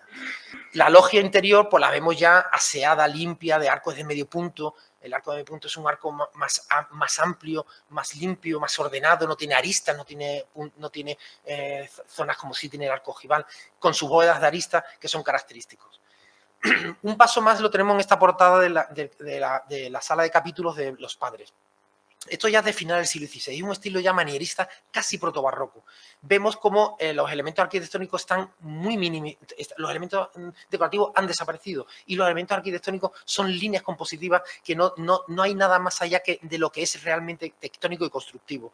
Aquí vemos el frontón, es la única concesión decorativa por este elemento de que es un frontón curvo, roto, terminado en voluta. Esto ya es un elemento casi protobarroco. No existe casi un frontón en el siglo XVII en la arquitectura española, frontón curvo terminado en voluta. En retablos, algunos hay a finales del siglo XVI.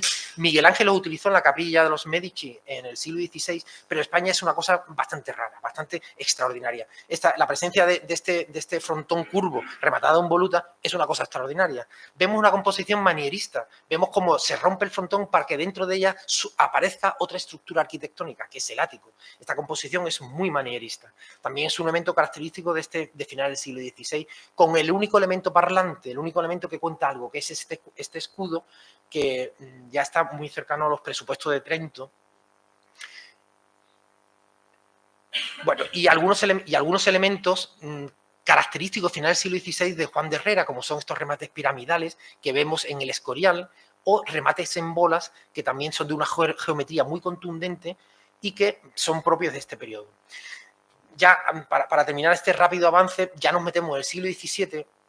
En el siglo XVII, en las portadas de las capillas de San Juan Bautista y de San Bruno, que esto es como zipizape, yo no sé quién es quién, cuál de las dos era cuál, pero una es de San Juan Bautista, otra es la de San Bruno, que tiene dos portadas ya de principio del siglo XVII. Son portadas barrocas en las cuales ya vemos algunos elementos que no habíamos visto, por ejemplo, esta fractura del frontón, esta pérdida de la linealidad completa, este friso reducido, aplanado, con estos almohadillados que se distribuyen en horizontal, este baquetón mixtilíneo.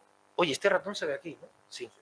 Este baquetón mixtilíneo que modula, que enmarca, que recerca la puerta, este baquetón mixtilíneo, muy suavemente mixtilíneo, también es un elemento protobarroco que está diciéndonos que ya realmente estamos en un renacimiento muy tardío, muy avanzado y que realmente es ya siglo XVII. Vemos incluso el mismo escudo el nuevo escudo superior, que vuelve a ser el escudo de la orden, de la orden del monasterio de la Cartuja de Jerez, vemos que también tiene una carnosidad que ya no es propia del siglo XVI y más propia ya del siglo XVII. Hemos dado un salto en la cronología de nuestro estilo, porque nos hemos quedado en el claustrillo viendo las portadas que en ella se desarrollaban, y hemos llegado al siglo XVII, dejando atrás la portada de Andrés de Rivera.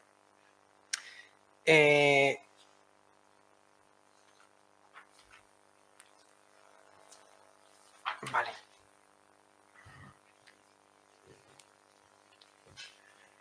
La portada en sí parece una portada innecesaria.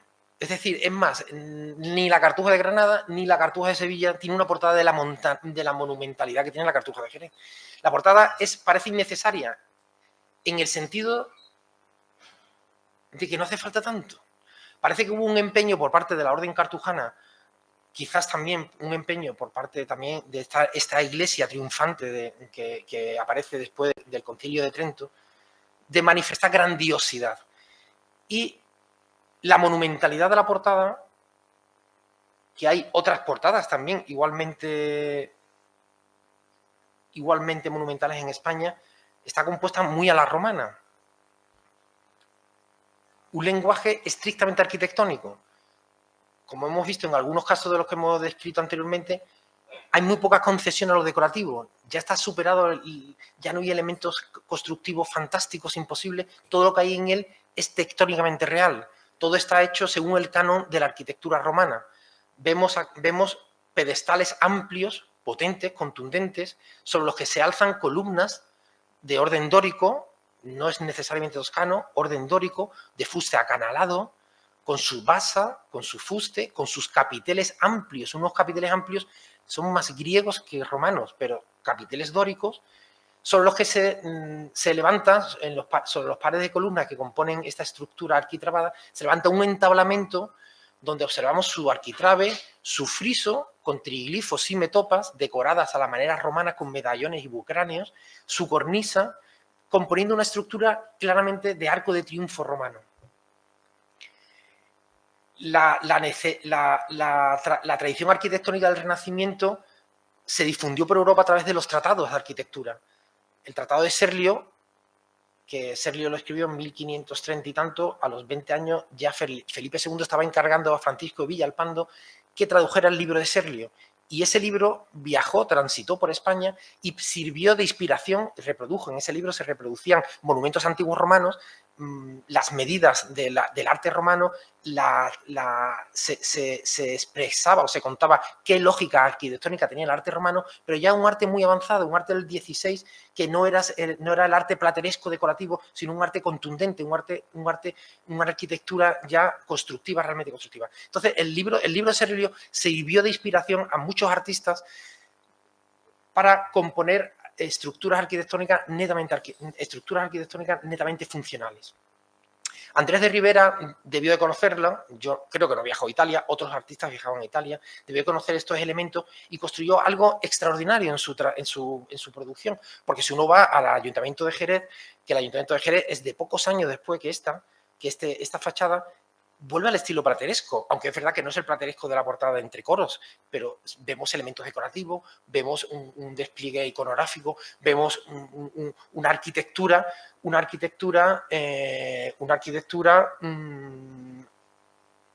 anexa, es decir, una arquitectura que se suma al muro del edificio. No tiene la monumentalidad autosoportante o autoportante que tiene la portada de la Cartuja de Jerez. Y esta monumentalidad sí es algo novedoso, esta monumentalidad autoportante, porque claro,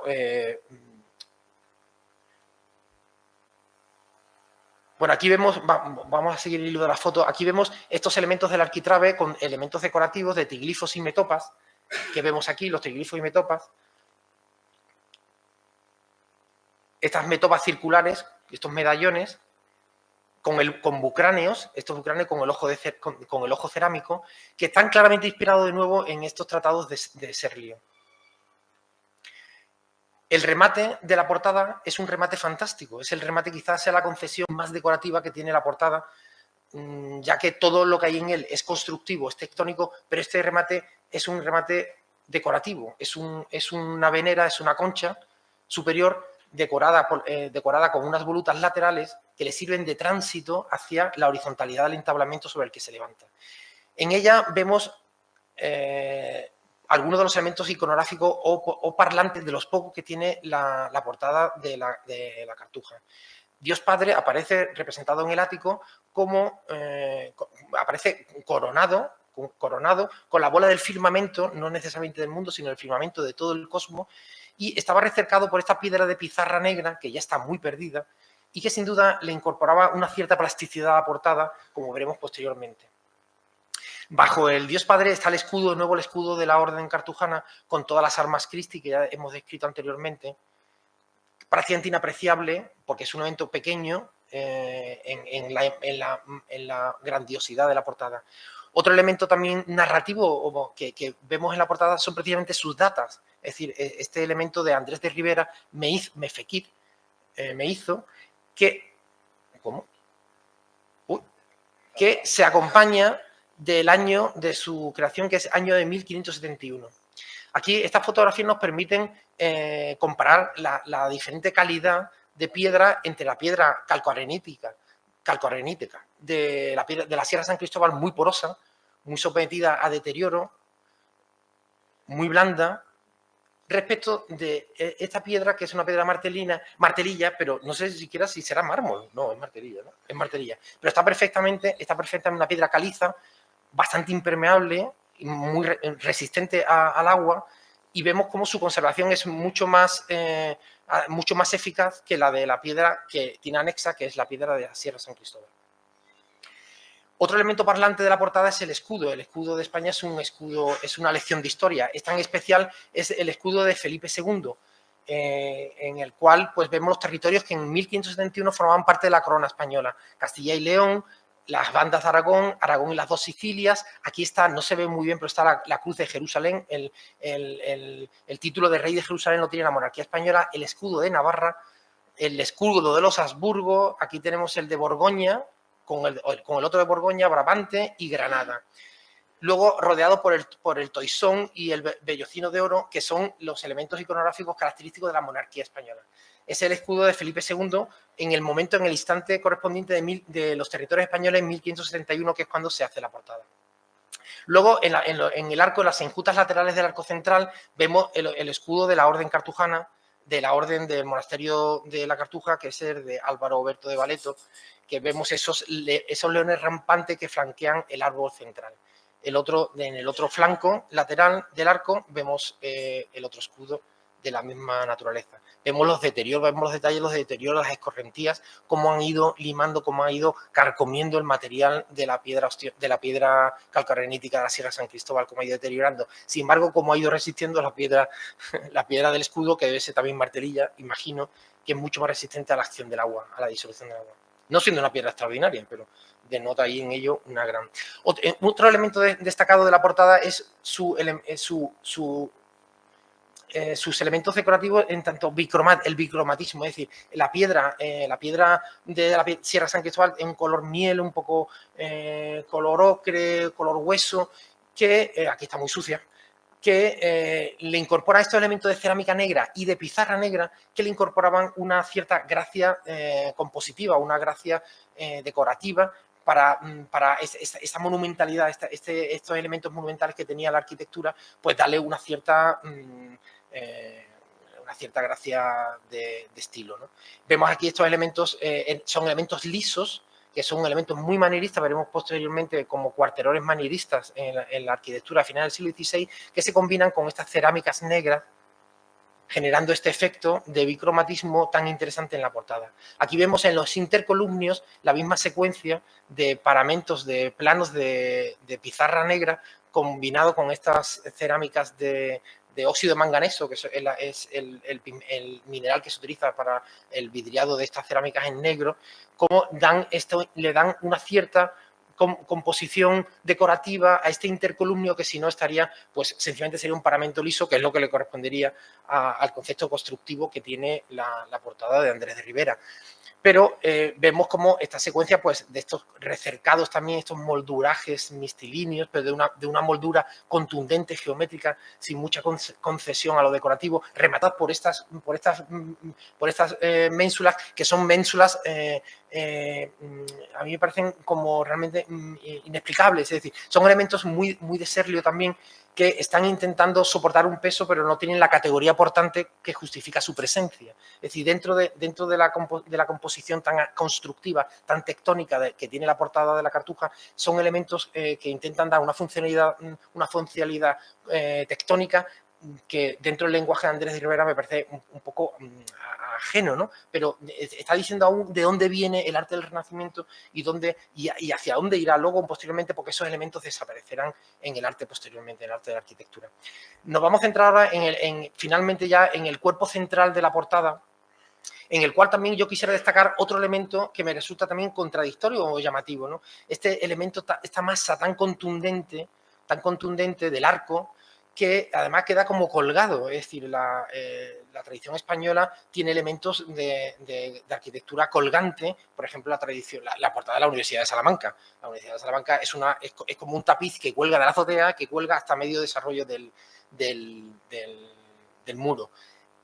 Aquí este efecto está un poco en esta masa, pero no es una masa colgante cualquiera, es una masa constructiva pesada, que tiene una transmisión de carga hacia abajo que no está combinada acertadamente. Tiene las pilastras de las jambas que no parecen ser soporte suficiente al lado de estas columnas gigantes que tienen laterales, no parecen soporte suficiente para soportar este peso del macizo que rodea el arco central. Y más aún cuando además está alineado con el ático, que es un elemento decorativo que también está reforzando esa idea tectónica de peso y no tiene compaginación o no coincide con estos soportes tan finos de pilastras, no parece que tenga un discurso tectónico ortodoxo, como si hemos podido analizar en toda la portada. Es una singularidad de esta portada que en realidad no es una portada, es una fachada, porque la verdadera portada está cobijada dentro de ese arco. El arco principal de la portada de la Cartuja de Jerez lo que está construido solo para cobijar esta fachada, que es esta portada, que es la verdadera portada de la Cartuja. Es un arco de medio punto con su línea de arquitrabe, con sus enjutas decoradas al modo que hemos visto en el pórtico de la celda prioral de la Cartuja, decorada con estas enjutas, estos medallones de cerámica negra, y luego rematadas en su... Bueno, claro, quería explicar también esta sensación de arco cobijador. Este arco cobijador, dentro del cual se desarrolla una portada, no es un elemento nuevo en el Renacimiento, pero es excepcional, son muy pocos los casos que se conocen. Hay algunos, bueno, en Salamanca tenemos, en la catedral de Salamanca, la catedral nueva, tenemos ese arco cobijador. En el convento San Esteban, ya en estilo plateresco en Salamanca, también hay un arco cobijador, pero he querido traer el de Antequera. La colegiata de Antequera tiene este arco de medio punto dentro del cual se desarrolla la portada. Pero claro, aquí la fachada del edificio es tan insípida que realmente uno repara solo en las portadas, no repara en la fachada en sí. Sin embargo, en la Cartuja de Jerez, la monumentalidad de la obra de Riego Rivera transforma esa portada en fachada. Y la portada, de verdad, la cobija en su interior. Parece incluso que ese cobijamiento es físico y también a lo mejor espiritual. A lo mejor esa monumentalidad arquitectónica es como una manera de abrazar a la orden cartujana, que está resumida en esta sencillez compositiva. Este arco de medio punto, con ese arquitrabe y con este ático, que es una sencilla estructura de pilastras jónicas, dentro del cual se representan 3 hornacinas, el número 3, y la representación tripartita es también muy del Renacimiento español, y aquí lo vemos como son 3 hornacinas, la del centro con concha venerada, porque es el espacio de Santa María de la Defensión, la de los laterales más ascética, más sencilla, porque es la de San Juan Bautista, el patrón de la orden cartujana, y de San Bruno, 2 ascetas. Luego vemos la decoración de estos huecos, estos óvalos, estas ventanas ovaladas, caladas, que también son elementos singulares. Diego de Riaño, desde luego, en el Ayuntamiento de Sevilla ya los utilizó, Serlio también en su tratado aparecen, aquí están caladas y dan una transparencia a la portada que también le da mucha gracia. Vemos, finalmente, ya vemos estos elementos decorativos que veíamos en el remate de la portada, en la parte superior, también estos elementos decorativos muy de Renacimiento y que sirven de tránsito para darle unidad al conjunto. Finalmente, bueno, pues estas 3 esculturas son las que realmente son el centro narrativo o compositivo de la portada, y con ello ya quiero terminar. Si alguna cuestión quisiéramos hablar, pues se las ruego.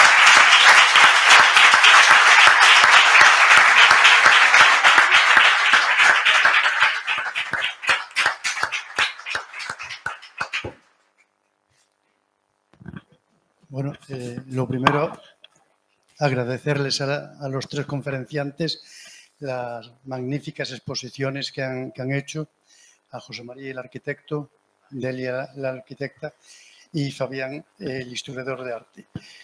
Yo supongo que habrá un montón de preguntas, porque creo que ha sido suficientemente intenso y realmente me parece que han quedado en el aire algunas preguntas que se pueden hacer, sobre todo, no sé, de cara a la restauración y cosas por el estilo. Hay una mano pedida por allí atrás.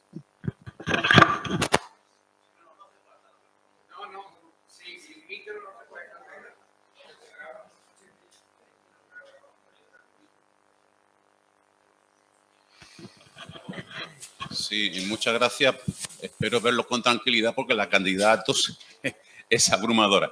Hay un pequeño detalle que yo no sé si yo lo entendí bien, pero tuve la sensación que es como si estuviera asistiendo a una videoconferencia y si hubiera... ¿Se me oye ahora? Es que no quiero gritar mucho. ¿Se me oye? Vale. Que ya veré con detenimiento en mi casa y me disfrutaré de la conferencia porque la cantidad de datos ha sido impresionante y me sobrepasa. Solamente un pequeño detalle que no sé si me perdí algo. En la primera parte de la charla, cuando se habló de solución para la portada, se planteó apuntalarlo y de pronto se acabó la charla. Quiero entender que os será expensa de futura investigación, ¿no? Porque a mí personalmente no hay nada que me deprima más que ver algo apuntalado, ¿no? Claro, vamos a ver.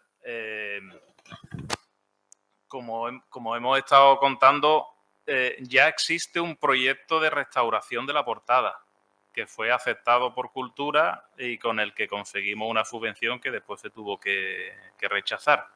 Pero claro, cuando se hizo ese proyecto de restauración, no se apreciaron los problemas estructurales que tiene la portada. Por lo tanto,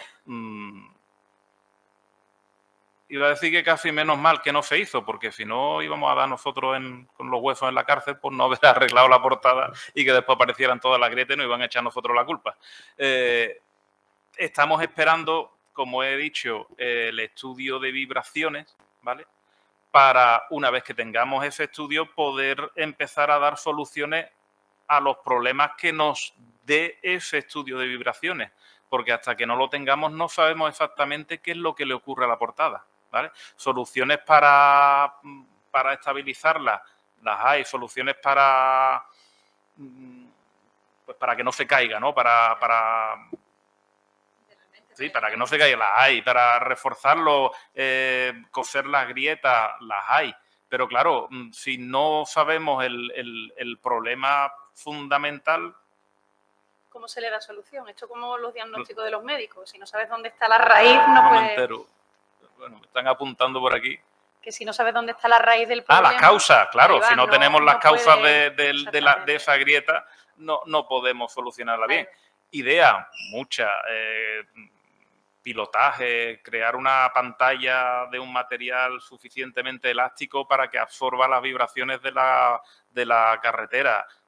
Se están estudiando, pero claro, hasta que no tengamos precisamente todos los datos no podemos dar todas las soluciones.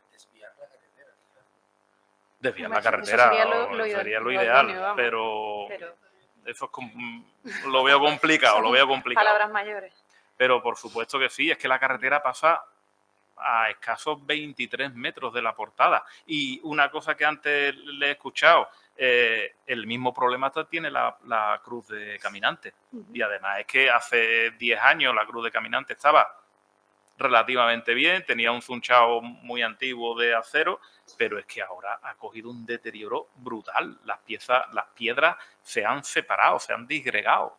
Igual que le pasa a la capilla de caminante. La capilla de caminante, la mayoría de los problemas que tiene también son grietas y demás, y cuanto más cerca de la carretera, toda edificación tiene más patologías que cuanto más lejos de la carretera. Unos muros que también se hicieron relativamente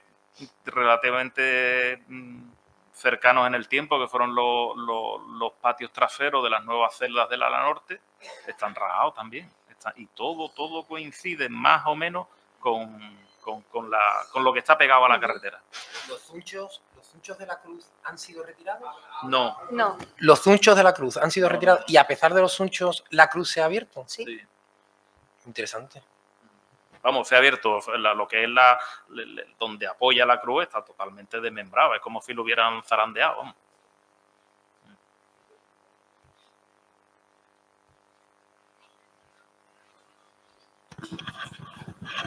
A los arquitectos les quería preguntar, dice que las columnas se han movido un poco y han hecho que se han tensionado las cubiertas, ¿no?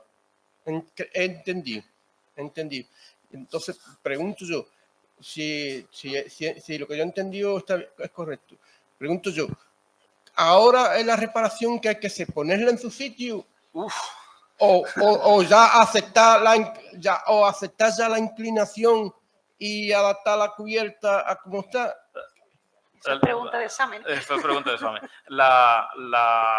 Vamos a ver, la portada lo que ha hecho es, si yo la estoy mirando de frente, ¿vale? El lado que está más alejado de la carretera está estable y está totalmente en su sitio, por así decirlo, y el lado que está más cercano a la carretera ha tenido un leve desplazamiento hacia la carretera. Eso lo que ha hecho es que el macizo central baje y encima se vaya hacia adelante, ¿vale? Volverlo a colocar en su sitio, a mí me entra muchas ganas, pero es muy complicado, ¿vale? Yo he colaborado simplemente y vi un pequeño movimiento, no fue un movimiento. En Santiago, en la iglesia de Santiago, lo que se utilizaron fueron unos gatos hidráulicos en el apuntalaje, pero era por otro motivo, era simplemente para no crear puntos duros, puntos fijos de apuntalamiento que desviaban las cargas hacia otro lado y podían arruinar el edificio por otra punta, que fue lo que pasó en el 56, ¿vale? Entonces se colocaron gatos hidráulicos para controlar muy precisamente la presión que hacía el apuntalaje hacia los arcos y los pilares, ¿vale? De igual forma, con gatos hidráulicos, pero es una construcción industrial. Conseguimos con 4 gatos hidráulicos elevar una cubierta entera de una nave, colocarle pilares más pequeños debajo y aumentarle 1,5 metros, ¿vale? Entonces, todos esos temas de los gatos hidráulicos los tengo yo metido en la cabeza. Con otro, en San Lucas, en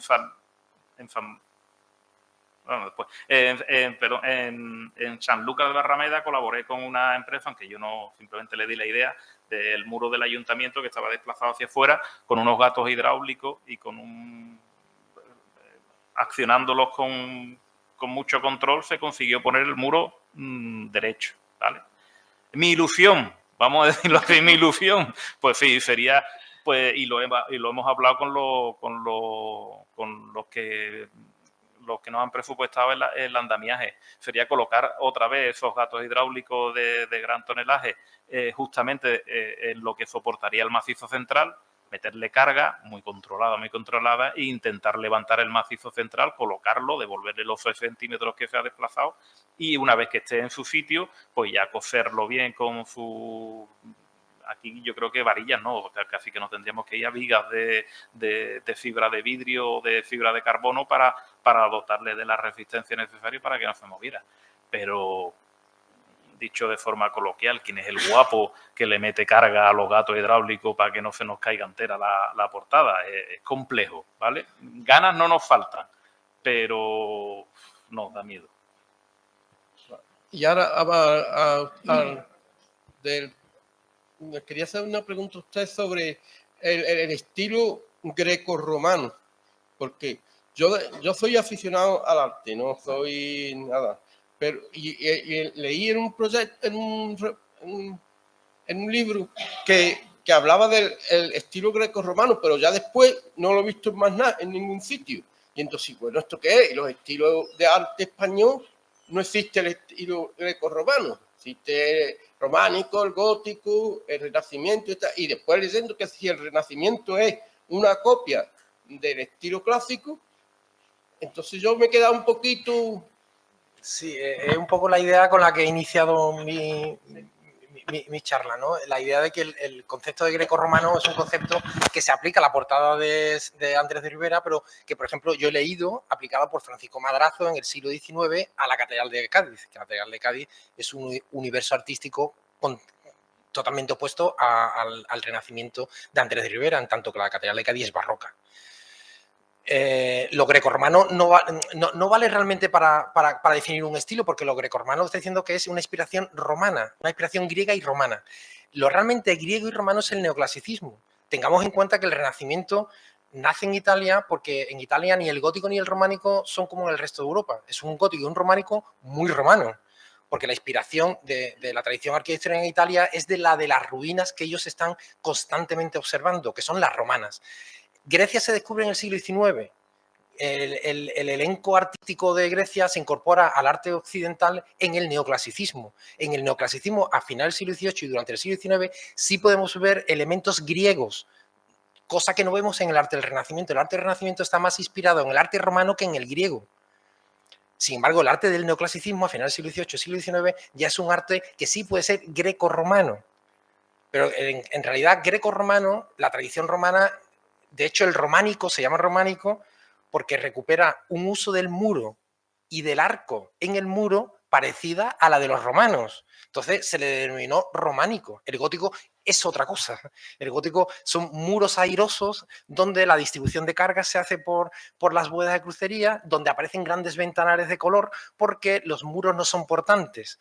Pero la tradición grecorromana es una tradición que se construye sobre muros y los arcos están horadando los muros. Entonces, esa solución constructiva que está en el románico, no está en el gótico, pero sí está en el Renacimiento, pues hay una línea ahí, ¿no? Pero claro, es verdad que el término greco-romano estrictamente es para el neoclasicismo. Todo lo demás no puede ser griego, será romano. Porque en nuestra tradición arquitectónica, lo griego se incorpora en el final del siglo XVIII, en el neoclasicismo. Con anterioridad, la tradición renacentista interpreta o relee la arquitectura romana, no la griega. Pero bueno, ciertamente greco-romano se utiliza como un cajón desastre, como me dijo mi profesor, para llamar a muchas cosas. Hay que poner siempre un adjetivo. Greco-romano por sí mismo no es nada, en realidad. Es lo que tú dices, o renacimiento, o es barroco, o será románico, pero greco-romano, ¿qué nos dice, no? En realidad. No sé si he respondido.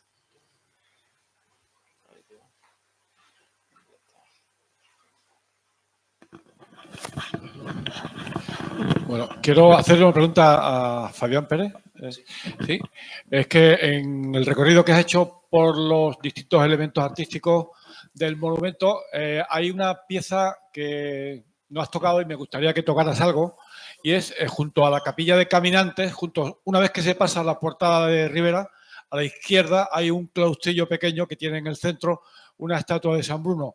Me gustaría que pudieras, si puedes, decir algo sobre este claustrillo y concretamente sobre la estatua de San Bruno. No sé si había algún tipo de peripecia histórica que recordar. No tengo visto ese claustrillo. Es nuevo, dices. Es nuevo. Pues mira, quizá él pueda... Lo que sí te puedo decir que la escultura es de Laboria, que es un escultor del siglo XVII, final del siglo XVIII, un escultor neoclásico muy frío. El neoclasicismo tiene ese carácter académico. El neoclasicismo sí que se empeña en copiar, pero con una frialdad académica, transmite poca emoción, a diferencia del Renacimiento, que es un arte que tiene bastante carga emotiva, digamos, ¿no? Con matices, pero bueno, el neoclasicismo no la tiene. Y Laboria es un escultor del siglo X, de final del siglo XVIII, Y sé que la escultura de San Bruno es de la Boria, pero un poco más sé del claustro. Estoy intentando hacer memoria, pero no lo consigo. Pero es relativamente nuevo, ¿eh? A nosotros nos queda pendiente un estudio, estoy mirando a Agustín, del muro trasero del claustrillo y de lo que ahora es la capilla de caminantes, porque creemos que ese muro es lo que queda de la primitiva capilla de la Defensión. Y está más o menos por ahí, por Sí. esa zona del claustro. Sí, según la documentación inicial, la cartuja se funda sobre una antigua ermita.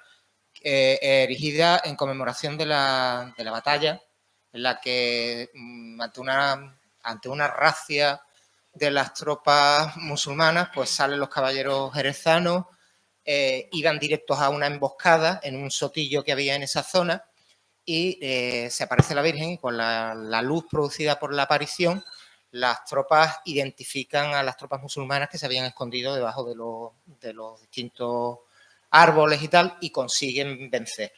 De ahí el nombre de la Defensión. La Virgen defiende a las tropas al aparecerse, iluminar y desenmascarar la emboscada, ¿no? Entonces, se crea una pequeña ermita sobre la que posteriormente se funda el monasterio.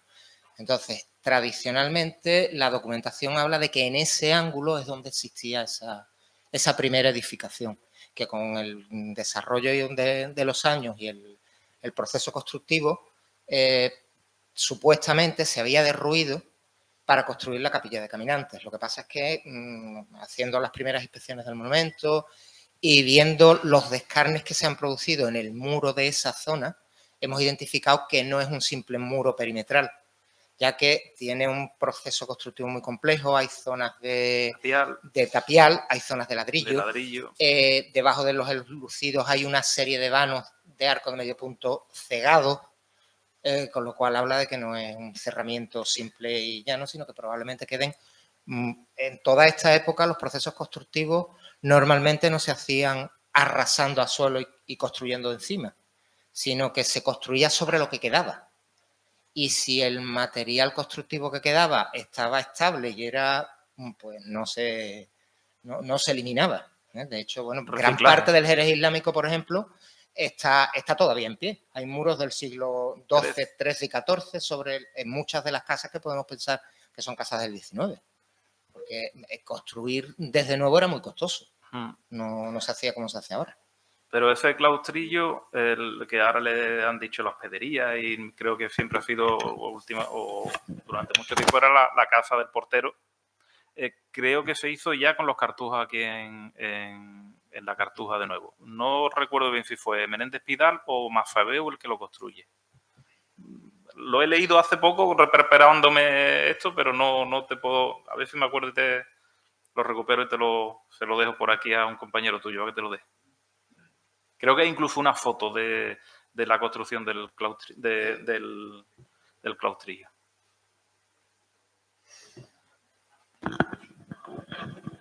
Bueno, pues con esta maravillosa conferencia que nos ha informado muchísimo, tanto técnica como artísticamente, vamos a dar por finalizado el ciclo que tenemos con respecto a la celebración del centenario. ¿No me escucha? ¿Queda otra conferencia? Bueno, queda lo de la camerata, ¿no? Ah, vale. Bueno, con respecto a la cartuja, es verdad, con respecto a la cartuja sí que acabamos, al monumento de la cartuja, no al ciclo del puente. Acabamos las conferencias con respecto a la cartuja, pero nos queda pendiente que la camerata del Ateneo va a tener una actuación en la cartuja. Todavía está sin fecha, pero está pendiente porque va a ser muy interesante y muy bonita, ¿vale? Bueno, pues muchas gracias y ahora les vamos a dar un detallito a los conferenciantes.